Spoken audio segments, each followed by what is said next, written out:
Think beyond a degree. Build real impact. Shape your future with an MBA. From IILM University. हर साल भारत सरकार की तरफ से लाखों करोड़ रुपए का बजट पेश किया जाता है, लेकिन बड़ा सवाल यह है कि आखिर सरकार के पास बजट के लिए इतना बड़ा पैसा आता कहां से? किन तरीकों से सरकार कमाई करती है?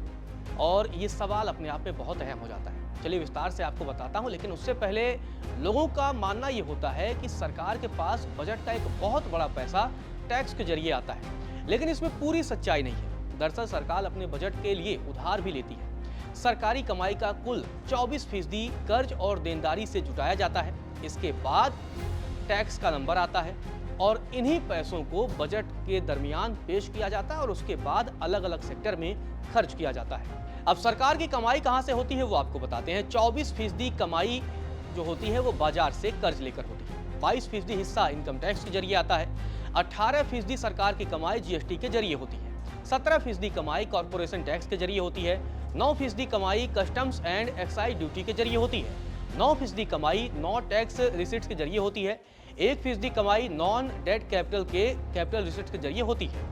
हालांकि टैक्स की भूमिका भी बहुत अहम होती है। टैक्स दो तरह के होते हैं, डायरेक्ट टैक्स और इनडायरेक्ट टैक्स। डायरेक्ट टैक्स में इनकम टैक्स और कॉर्पोरेट टैक्स शामिल है, जो सीधे व्यक्ति या कंपनियों की कमाई पर लगाए जाते हैं और उनके हिस्से को सरकार इनकम टैक्स के जरिए जमा कराती है। वहीं इनडायरेक्ट टैक्स की अगर हम बात करें तो ये वस्तुओं पर और सेवाओं पर लगाया जाता है, जिसमें जीएसटी सबसे बड़ा उदाहरण है। टैक्स के अलावा सरकार को नॉन टैक्स रेवेन्यू से भी कमाई होती है। इसमें सरकारी सेवाओं की फीस, जुर्माने, लाइसेंस फीस और सार्वजनिक क्षेत्र की कंपनियों से मिलने वाला डिविडेंड भी शामिल होता है और इसके जरिए भी सरकार कमाई करती है। खर्च की अगर हम बात करें तो टैक्स और अन्य मदों के जरिए 30% हिस्सा जो कमाया जाता है वो राज्यों के हिस्से में भेज दिया जाता है। इसके बाद दूसरा सबसे बड़ा जो खर्च होता है वो पुराने कर्ज पर ब्याज चुकाने में होता है, जो कुल खर्च का लगभग 20% के आसपास हो जाता है। इसे अनिवार्य खर्च माना जाता है, क्योंकि अगर सरकार कर्ज नहीं चुकाएगी तो ब्याज बढ़ता जाएगा और सरकारी जो घाटा है,